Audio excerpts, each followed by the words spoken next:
નમસ્કાર મિત્રો, જય હિન્દ, જય ભારત. આપ સૌનું સ્વાગત છે લક્ષમ એકેડેમીના આ યુટ્યુબ પ્લેટફોર્મ ઉપર.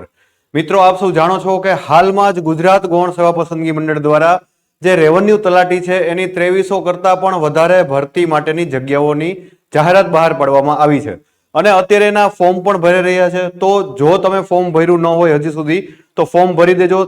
10 જૂન છેલ્લી તારીખ છે, બરાબર. અને આપણે જોઈએ કે આ જે રેવન્યુ તલાટીની પરીક્ષા છે એમાં કુલ 2 તબક્કામાં પરીક્ષા લેવામાં આવશે.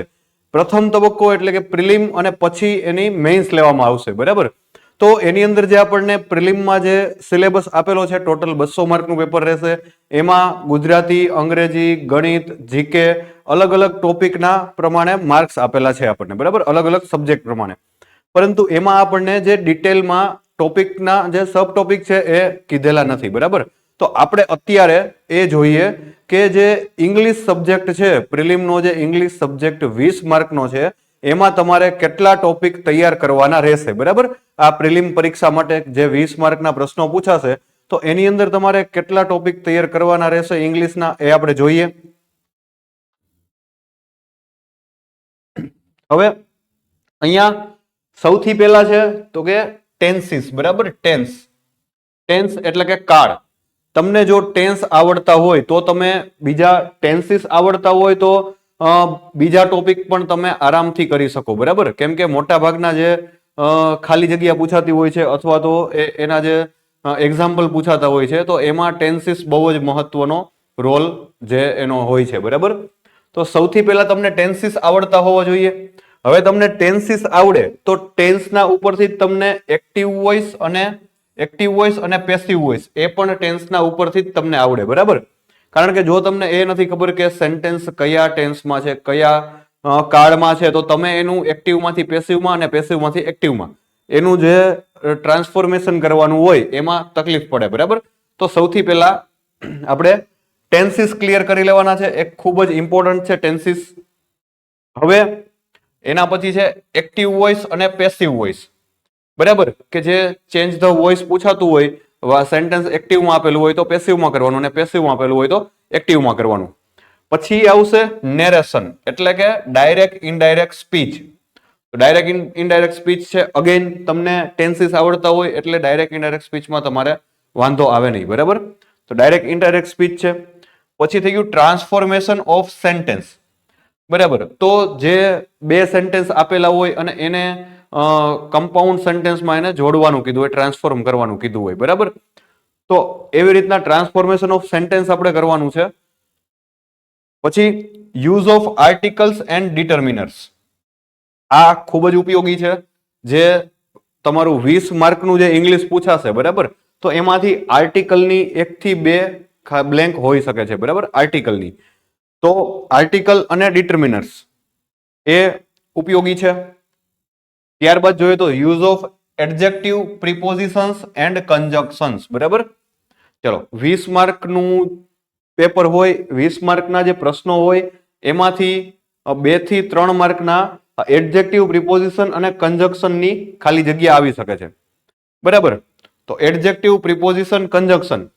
પછી અહીંયા જ આની સાથે સાથે જ આવી જાય નાઉન અને પ્રોનાઉન, બરાબર. નાઉન અને પ્રોનાઉન. ચાલો, પછી એ અહીંયા આપેલું છે એની સાથે સાથે પછી આવી ગયું વર્બ્સ એન્ડ એડવર્બ્સ. વર્બ અને એડવર્બ. વર્બ અને એડવર્બની એકાદી ખાલી જગ્યા પૂછાતી હોય છે, બરાબર. પછી આ સાથે સાથે આવી ગયું એડજેક્ટિવની સાથે જ નાઉન અને પ્રોનાઉન. નાઉન અને પ્રોનાઉન, બરાબર. પછી યુઝ ઓફ ઇડિયોમેટિક એક્સપ્રેશન્સ એટલે કે ઇડિયમ્સ, જે આપણે રૂઢિપ્રયોગ અને કહેવત જે કહીએ એ. ત્યાર પછી આવી જાય સિનોનિમ્સ અને એન્ટોનિમ્સ. હવે આ નાઉન, પ્રોનાઉન, એડજેક્ટિવ, પ્રિપોઝિશન્સ, બરાબર, એનો તમને ઉપયોગ જે છે એ ફાવે એના માટે થઈને કરવાનું રહે તમારે પાર્ટ ઓફ સ્પીચ, બરાબર. પાર્ટ્સ ઓફ સ્પીચ એટલે કે તમારે જે વર્બ છે, નાઉન છે, પ્રોનાઉન છે, એડજેક્ટિવ છે એ કયા જે સબ્જેક્ટના આધારે તમારે મૂકવા જોઈએ તો એ આની અંદર આવી જાય પાર્ટ્સ ઓફ સ્પીચ ની અંદર, બરાબર. હવે અહીંયા આ જે છે આ ઉપરના જે હતા એ આપણે ગ્રામરનો પોર્શન હતો.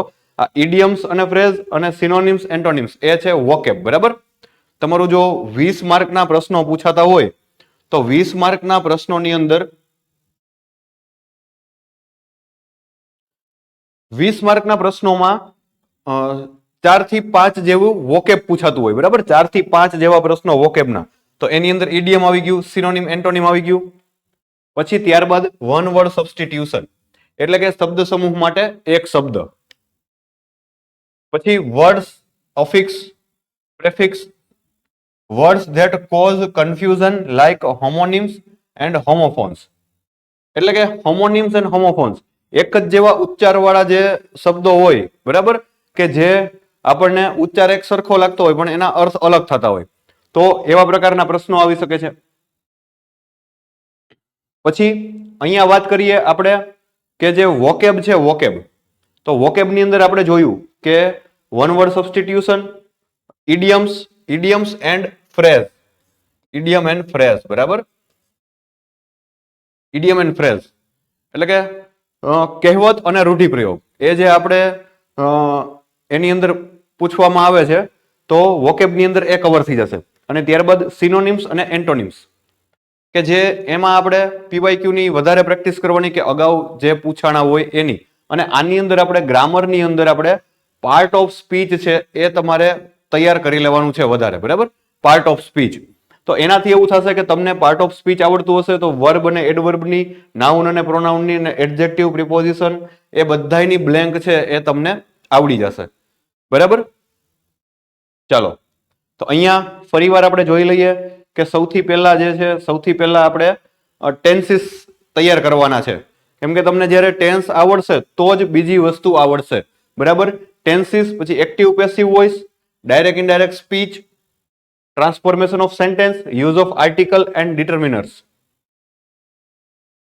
પછી નાઉન પ્રોનાઉન થઈ ગયું, adjective, preposition, conjunction, verb, adverb અને પાર્ટ ઓફ સ્પીચ. બરાબર. અને આટલું થઈ ગયું ગ્રામરની અંદર. હવે આપણે જે વોકેબ છે એમાં ફ્રેઝ અને ઇડિયમ્સ, સિનોનિમ્સ, એન્ટોનિમ્સ અને વન વર્ડ સબસ્ટિટ્યુશન. એટલે આટલી વસ્તુ તમે કરો તો તમારે આટલા ટોપિક કવર કરો એટલે આની બહાર લગભગ પ્રશ્નો પૂછાવાની શક્યતા ઓછી રહે. બરાબર. લગભગ આમાં અગત્યના જે ટોપિક છે એ આપણે બધાય લઈ લીધા છે. બરાબર. બાકી ઘણા બધા બીજા પણ ઘણા બધા ટોપિક છે પણ એ છે એ આપણી જે ગૌણ સેવા દ્વારા લેવાતી રેવન્યુ તલાટીની પરીક્ષા માટે એટલા બધા અગત્યના નથી. બરાબર. તમે આટલા જે અગત્યના ટોપિક કરશો એમાં મોટા ભાગનું તમારું પ્રશ્નો કવર થઈ જશે. બરાબર. ચાલો, અને બીજી કઈ તમારે જો માહિતી જોતી હોય તો આપણો જે આ હેલ્પલાઇન નંબર છે 9429077607 તો એના ઉપર તમે અલગ અલગ પ્રકારની માહિતી મેળવી શકો છો. બરાબર. તમારે રેવન્યુ તલાટીના ફોર્મ વિશે અથવા તો એની જે પરીક્ષા પદ્ધતિ છે એના વિશે એ કોઈ પણ માહિતી જોતી હોય તો તમે એના ઉપરથી મેળવી શકો છો. અને અહીંયા જે આમાં તમને દેખાય છે કે જે રેવન્યુ તલાટીની જે અલગ અલગ બેચ છે એ પણ તમે એના વિશે પણ માહિતી મેળવી શકો છો. બરાબર. તમારે ઓનલાઈન ઘરે બેઠા તૈયારી કરવી હોય તો તમે હેલ્પલાઇન નંબર ઉપર ફોન કરી અને એની માહિતી મેળવી શકો છો. ચાલો, તો અહીંયા આની અંદર અને બીજી આપણે જે અહીંયા છે એ રેવન્યુ તલાટી પ્લસ પંચાયત તલાટી, જુનિયર ક્લર્ક અને CC group A+B prelim plus mains. બરાબર. એક જ જગ્યાએ તમામ પ્રકારની તૈયારી તમે કરી શકો. તો એના માટે પણ તમે ફોન કરી અને હેલ્પલાઇન નંબર ઉપરથી માહિતી મેળવી શકો છો કે તમારે કેવી રીતના તમને એ ઉપયોગી રહેશે. બરાબર. ચલો, તો અત્યારે આપણે ઇંગ્લિશ ગ્રામરના જે અગત્યના ટોપિક છે એના વિશે ચર્ચા કરી કે કયા ટોપિક છે એ કરવાથી તમારે મોટા ભાગનું 70 થી 80% પોર્શન તમારો કવર થઈ જશે. બરાબર. તો ઇંગ્લિશમાં આટલા ટોપિક કરશો એટલે તમારો 70 થી 80% પોર્શન કવર થઈ જશે. જે 20 માર્કનું ઇંગ્લિશ પૂછાવાનું છે પ્રિલિમમાં એની અંદર. બરાબર. તો ચાલો આપણે અત્યારે આ વિડીયોને અહીંયા સુધી રાખીએ અને હવે પછી નેક્સ્ટ આવા જ વિડીયો સાથે મળીએ. ત્યાં સુધી મને રજા આપો. જય હિન્દ, જય ભારત.